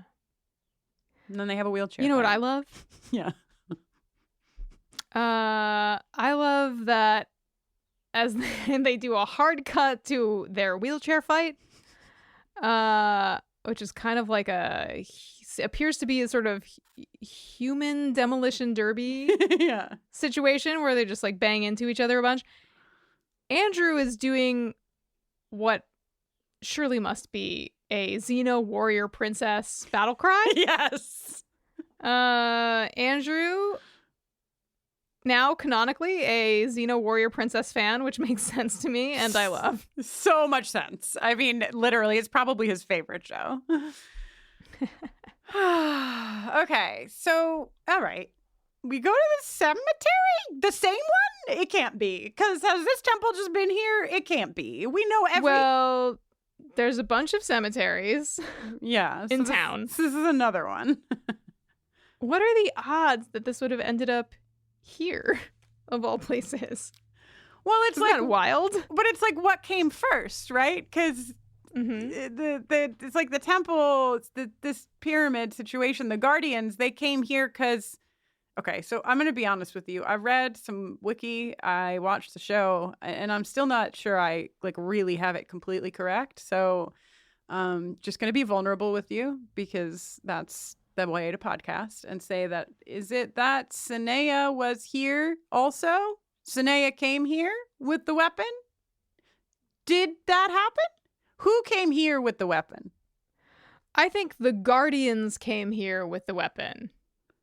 But she says that the last... Where is it? The last... Oh, right. The last forged full demon. Right. The line is that they forged the weapon halfway across the world, but it was put to use here to kill the last pure demon who walked upon the earth. Then there were men, then there were monks, then a town, then you. We're skipping ahead, clearly. But I just... Yeah. So, because is that how the thing got here? I just feel like I want it to be a little more clear, but I'm not always, the sharpest tack in the box. So I'm sorry if I am messing it up. It just sounds like somebody and it seems like we're talking about Sanaya here in a lot of this history, at least, killed the last pure demon here, and then all this stuff was built up around it. The Hellmouth first. The Hellmouth before the Sunnydale. Right. Right? Yeah, listen, Kristen, you're a very sharp tack, as I always say. I have to tell you, I'm not 100% sure. Right? What we're looking at here. When I read... I don't know if the show is 100% sure. Yeah, the most clarity I got, honestly, was reading about the last Guardian, who is this woman that we are just meeting now here inside of this little pyramid temple. And that's where it sort of like laid out some stuff more clearly than I was able to get from a very detailed double watch of this episode. That I think perhaps that is the idea, but let's talk about it. Okay, first of all, the last Guardian...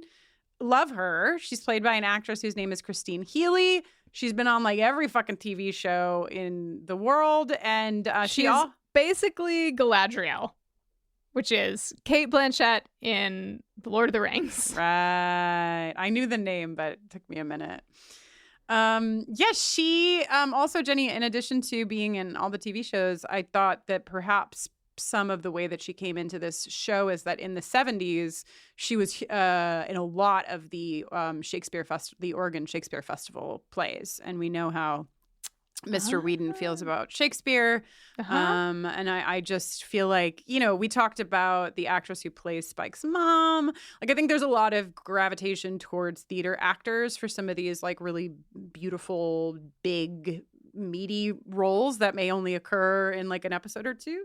So I don't know, but felt like it. I felt the theater in her when she like entered and started speaking. And so I was like, yes, I was correct as I found her Shakespeare roots.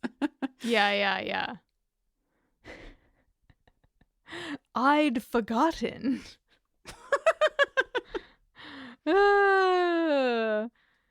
So yeah, now we're here. She says, I'd forgotten how young you would be. It comes from the waiting. The mind plays tricks. I see you found our weapon. And Kristen and I have to wonder, Has this woman just been in here for hundreds of years? What does she eat? Where does she go to the bathroom? What does she do for entertainment? Is she okay? Yeah, do you think she gets together with like the powers that be just to like play cards sometimes? You know what I mean? What do these people do? Yeah, they have like a poker night. There's a lot of space in between. Like when you're a really big power, it seems like you have like a lot to do for like 2 days, and then you have like millennia to like wait for the next time you have something big to do for a couple of days. So I would just love to know what these powers, guardians, etc., are getting up to on their off time. She says, I look good for my age. And then says, I put the scythe in the rock. It was forged in secrecy for one like you who, by the way, what's your name? This is another moment that works for me in terms of calling the show back to its roots. We know that Buffy was a name specifically chosen to underline the fact that the like blonde girl is a damsel in distress and her name is Buffy, and you don't expect her to be the chosen one, the Slayer, the one that's actually going to kill the demon, but she is. She says Buffy, and the Guardian says, no, really. Rude. It's rude, and it's funny, and it's good. Sarah Michelle Gellar giving us a great reaction. No words at all, just kind of looking at her like, yeah, that's it. That's my name. It's actually the name of this whole show. Yeah, and then the Guardian goes on to tell her that the Shadow Men, with whom she has become familiar, became the Watchers. The Watchers watched the Slayers, but the Guardians watched the Watchers. Yeah. So I love a lot of this math, except for the like record scratch of the concept of the Shadow Men being like the Watchers being the descendants of the Shadow Men. I won't go too deeply into this because we talked a lot about the Shadow Men and what have you, but this feels like a moment in the show where patriarchy is like siphoned, like the patriarchy is like over here, siphoned off. We can play the jingle actually. Siphoned off patriarchy jingle, please. The patriarchy!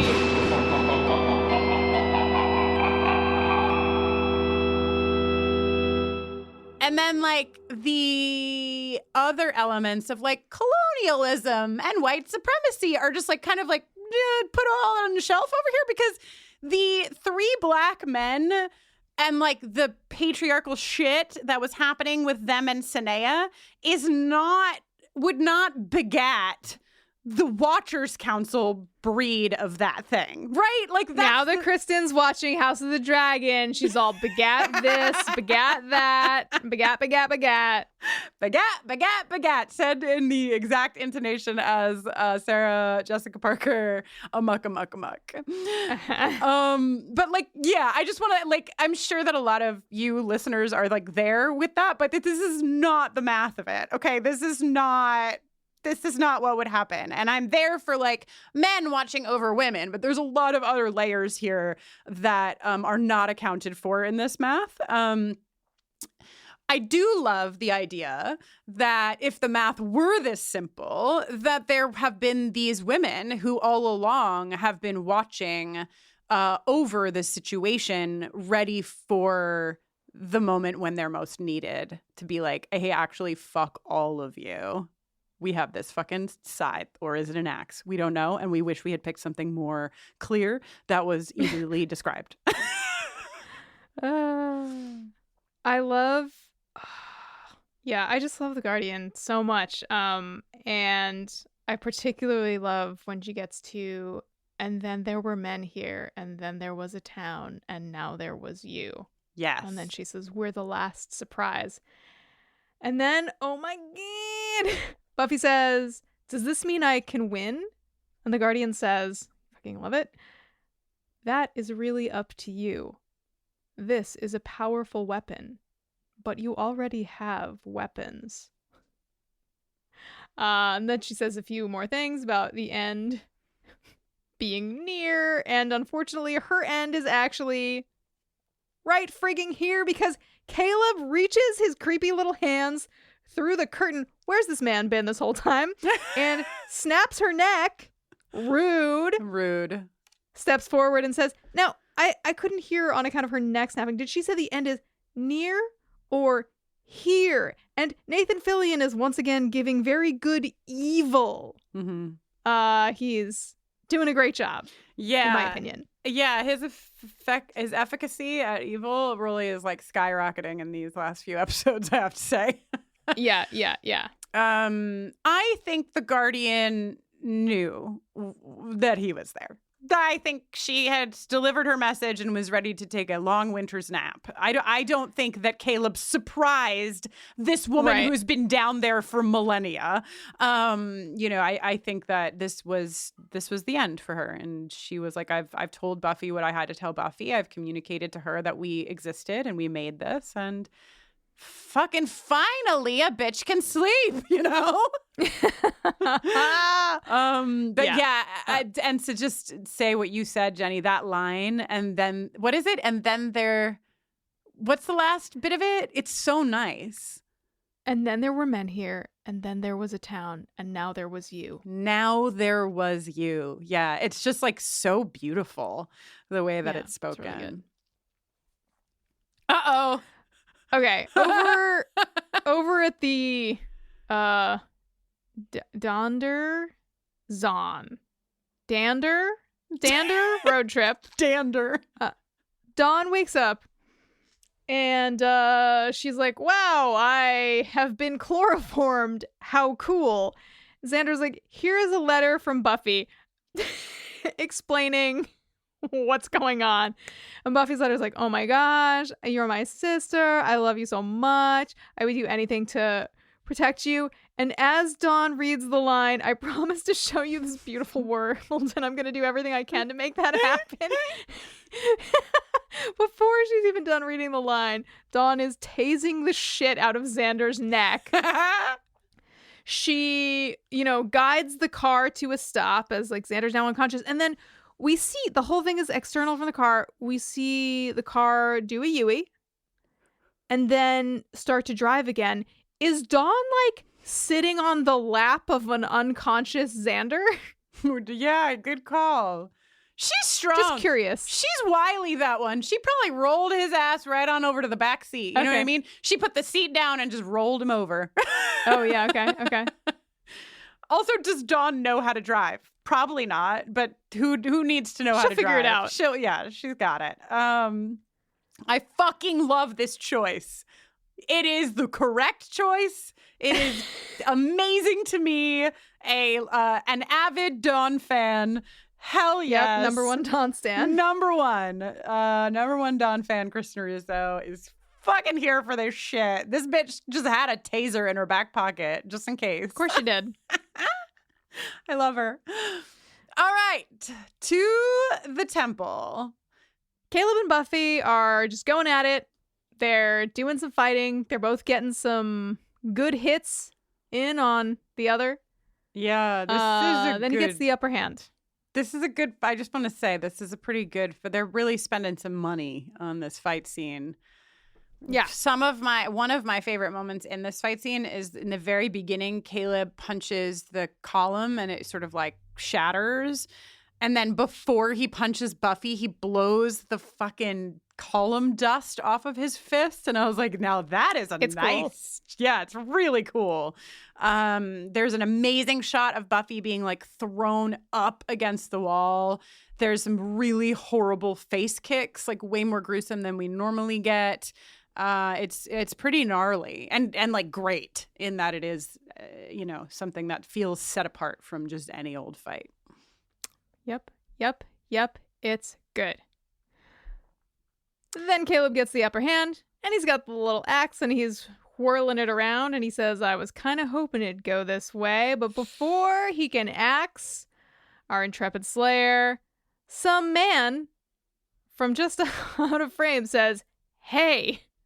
And it's Angel. And they're like, "Angel, baby, we got the best camera work for you. We are ready to make you look extremely heroic. Little slow-mo, little hero push, little swell of the orchestra."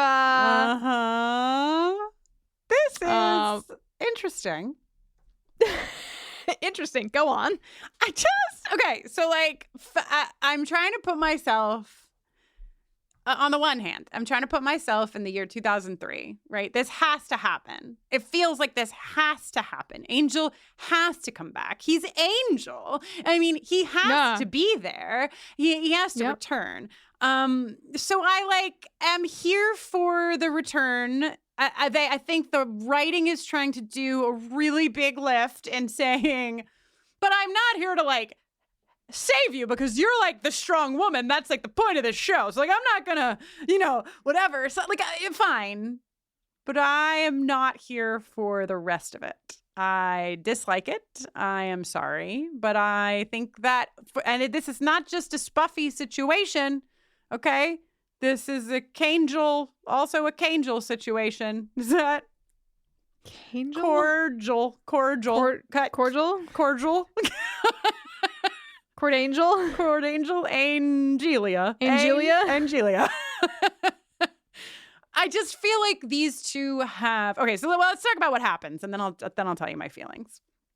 Okay. Angel says, I was never one for preachers.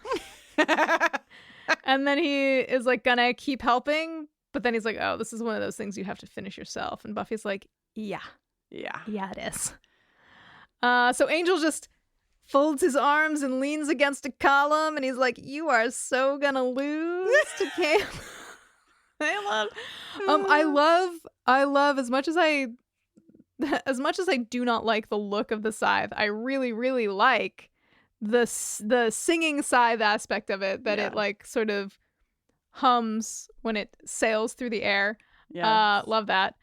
They briefly fight, and then Buffy catches him in the gut with the blade of the axe, perhaps the third way to kill strong bodies. And Caleb laughs in perhaps disbelief. Yeah. Shock. Yeah. Then he falls and is dead. Yeah. Buffy immediately drops the scythe and smooches Angel, and this just doesn't feel to me where they're at, right? At all. At all. That's the part that is frustrating to me, is that Meanwhile, Morgan Ludich is like, boo-doo-doo, boo-doo-doo-doo. Morgan is actually also in the temple playing a little children's record player of the Angel theme, just hoping it will inspire them to kiss each other. Yes. Yeah. Let's think. When was the last time Buffy and Angel saw each other? Joyce's funeral? No. It was in LA when Buffy was being a bitch. Which time was that? Right? Because, so no, it had to be Joyce's funeral because the body comes after I Will Remember You. Right. No, not I Will Remember You. But does she show up in LA one more time? She does. She shows up in LA after the body swap.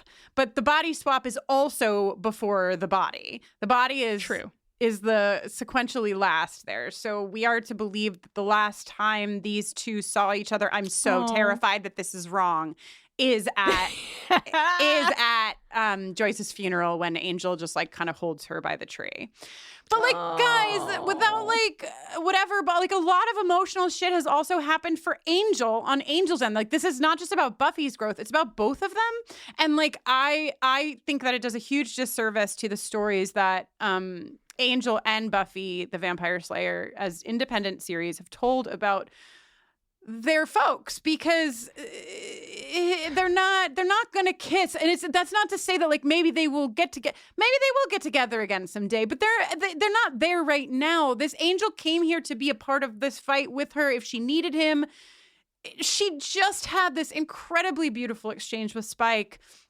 This just feels like a ratings grab to me, and I just don't like it. This to me is just they hug, they would embrace, they would hold each other and be so happy to see each other and whatever. But to go right for the smooch, is just to me smacks of, we really want the episode to end with Spike seeing them kiss. Yeah. Buffy the First being correct in this moment when the Buffy the First says, that bitch. I'm like, correct. That bitch. She just said all that nice shit to you. But you can carve out a little space for it, I guess. she just defeated Caleb. It's like caught up in the moment. Angel's there. She hasn't seen him in forever. Who knows? But it just, I think it could have been, and it sounds like you feel the same, Jenny, a lot more powerful for Angel to show up and for them to have this. They have this beautiful banter that's like, you know, just been built over the course of 7 seasons. I mean, I guess really 3.5, 4 seasons. But, you know, you look good. You look timely and also good. God, I miss watching this. You know what I mean? Like, it's good Angel shit. That's really good Angel, fun Angel stuff. Angel is so different as a character than Spike. And it's really fun to have him back for this moment. And I hate that they kiss. Absolutely hate it. Yeah, it just doesn't feel quite right. No. Do you think unless you're Morgan? Do you think that after Angel says, God, I miss watching this, and the camera goes back to the fight, that he pulls out a tiny little pad of paper and some charcoal and just makes and starts sketching? Makes a little sketch. Yeah. Yes, definitely. Oh, God. I mean, listen, I don't know what it's like to have to end a fucking series as epic as Buffy the Vampire Slayer, but I would have fought real hard to make this something as beautiful as, if we're correct, the last time they were together, where it wasn't about kissing. And also, like, it's not about kissing with Spike now either. You know, like, it's really not where we're at, guys. Like, the world is fucking ending. Everybody is kind of an adult at this point. And surprisingly, Angel, being a vampire who doesn't age, does look a little bit older than the last time we saw him in Sunnydale. You're not wrong. Yeah, but I guess I wonder where we'll go next. Guess we'll find out soon enough, Kristin. Will Spike turn on Buffy? Will Angel and Buffy get back together? Will the world end? All this and more on the next episode. Will Anya and Andrew do a little smooch? Oh, my goodness. Does that mean it's time? Smooching all around? Indeed. Smooching all around. The alternate name for the next segment, the Sexual Tension Awards. Sexual Tension Award. Well, welcome back to, dare I say it, Kristin, the penultimate edition of the Sexual Tension Awards. Oh my God. I know. Putting the pen in ultimate over here. You know what I mean? Yeah. Yeah, well, we've got some ultimate pens in the running that will currently live, I guess, in the slots where we store our noms and may eventually ascend to accept the trophy for this episode. In slot number 1, you know those like Instagram accounts that are like unlikely animal friends? And it's like, look at this raccoon and this German shepherd. Yeah. They cuddle and they eat carrots together or whatever. Yes. Oh, yeah. Sometimes love is like that. Sometimes love or passion can arise in the most unlikely of places. Even, perhaps, as we see in this episode, maybe between Anya and Andrew. Wow. I mean, they really worked hard for it. Also, Jenny, did you say passion? I did.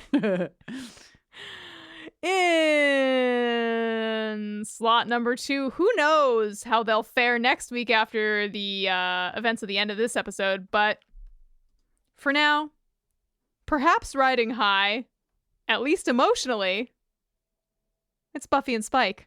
Or Spuffy, if you prefer. Good job, guys. In slot number 3, we don't often get to nominate this pairing. It's the only So reason this is they're a fucking here. Rare sighting of these two noms in this, squeezing into this one slot together. Smooching, even though it perhaps is unwarranted. Reunited after a long time apart. Who knows what they'll get up to? It's Buffy and Angel. Bangel. Bange one out for Bangel. You know what I mean? Wow. Wow. Okay, now say who's going to win. Now say the winner. And now it's slot number 4. the only combination worth voting for. Uh-huh. Our beloveds.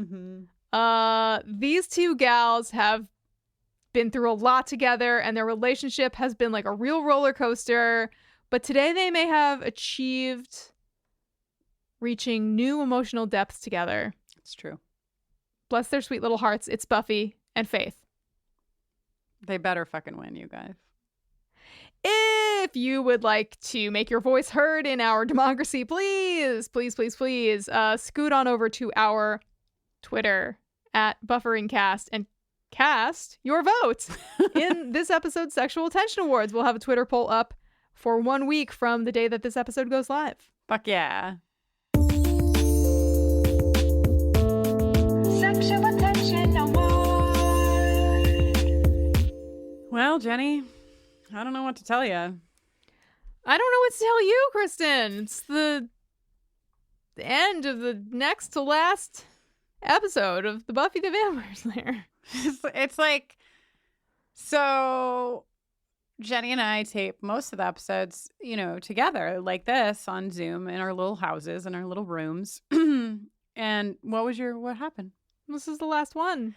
This is the last one for us. I know. It's like, I kind of have been, like, when I think about it, I feel normal now because we just spent, an hour and a half talking about Buffy, which is like a very familiar experience. It's very comforting. It's like a blanket. But when I've been thinking about it, feeling incredibly like sad and anxious and weird for the last 2 days, I'm like, it's kind of like this is the last one for you and me.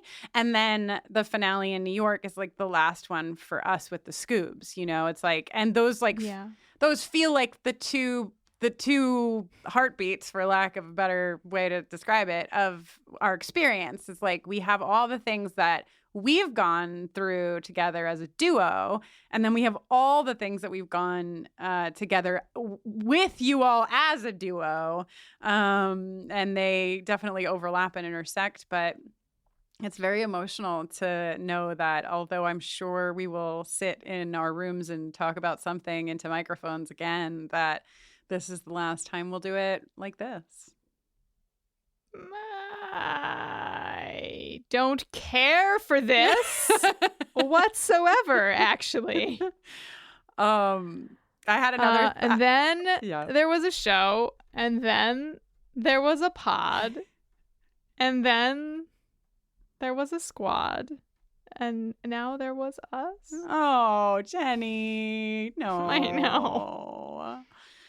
Oh, maybe somebody will help us howl out today, since it feels like a lot to do on our own. Are we doing it? I think we should do it. Okay, well, before we do that, let us tell you about ourselves, okay? Okay. Well, dear friends, and,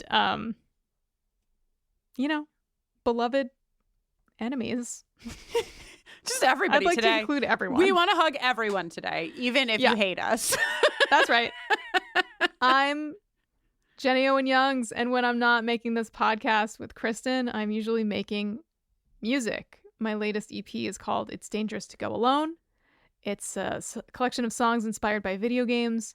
You can find the EP on Bandcamp or your favorite digital music platform. You can give me a shout on Twitter or Instagram or TikTok or wherever at Jenny Owen Youngs. And you can join me for live streams on my Twitch channel more weeks than not. Done everything? Yeah, was that okay? Yeah, it's great. I mean, it's just a lot of things. I always buckle in, because Jenny never stops, like ever. She just keeps on going. She's always got things that she's doing. Cooking. Yeah, my name is Kristin Russo. And if you want to find out more about the work that I do outside of this here podcast, you can use the very easy spelling of my first and middle name put together. That's Kristin Noeline, KristinNoeline. KristinNoeline.com is my website, and that's also my Twitter handle and my Instagram handle. And you can learn about the work that I do with LGBTQ+ communities. I have been doing work with and for LGBTQ plus communities for over a decade now. That's terrifying. And most recently have been doing a lot with workplaces, employee resource groups, et cetera, talking to workplaces about how to make environments that are safe and good for LGBTQ people, and also talking to workplaces about how their employees can be wonderful parents to their kids, whether or not they are LGBTQ or not, but how to create welcoming environments in the home. So you can learn all about that. Bring me to your workplace. I would love to be there virtually or in person. And I don't know, Jenny, what about us? What about the duo that is us? Wow. Buffering the Vampire Slayer, you've heard of us, is on Twitter, Instagram, and Facebook at BufferingCast. You could email us at bufferingthevampireslayer@gmail.com. You can support our work over on Patreon. We would love to see you over there while the podcast episodically is definitely taking its last couple of steps here. Patreon ain't going nowhere, so you can come and join us there. We're going to have a lot of fun things happening in that space, and we're very excited to tell you about that as the weeks go on. And, you know, you could also just leave us a review or be really good to each other. Keep being really good to each other. Oh, yeah, that one. That one makes us the happiest of all, in fact. All right, I guess you should say who helped make this episode, and then we can howl out, and then we can lay down and cry. This episode was produced by Kristin Russo, Jenny Owen Youngs, and Alba Daza, with support from our consultant, Mackenzie MacDade. It was edited by John Mark Nelson, and this episode features a special guest in the howling department. So please welcome to the Howl Out Choir, Frank Youngs. Frank! As I say, till next time.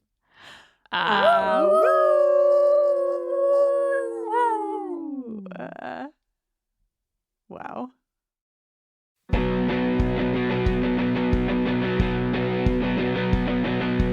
Yesterday, the world was cold and gray, but now something new has come in on the wind. Got so down, but I turned it right around, and I'm starting to feel like myself again. What's her secret? They'll all say, how'd she do it? Make it look easy. Got a brand new weapon, gonna make it say, wow, I'm the Slayer. Ask me how. Just last night, well, it seemed I'd lost my fight. Couldn't find the will to go on anymore. But now I feel with this shiny new red steel that I'm fired up and ready for this war. What's her secret? They'll all say, how'd she do it? Make it look easy. Got a brand new weapon, gonna make it say, wow, I'm the Slayer. Ask me how.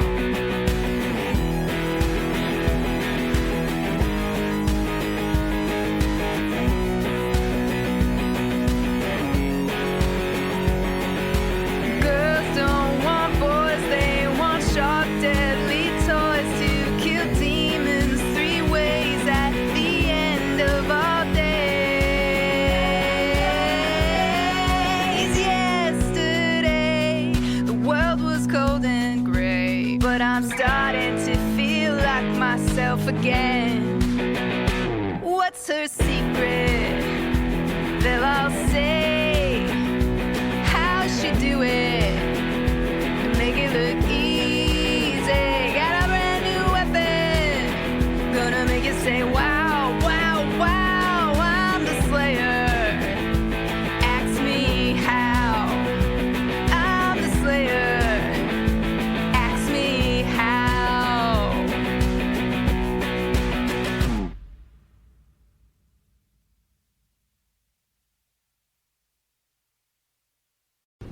Talmor, Sheshin Marachi. Talmor is my home. I'm here for a My family have worked the land for generations. My gran says the island does not belong to us, but we belong to the island. And we must be ready, for a great evil is coming, and death follows with it. Listen and subscribe to the latest season of Undertow, The Harrowing, a Storyglass production presented by Realm, available wherever you get your podcasts. Do you know what lies within nothing? No. Do you know where it ends? Do you want to know? Yes. Counterbalance, a high fantasy audio drama. Season 2, coming 15th of October 2023. Learn more on trilunas.com.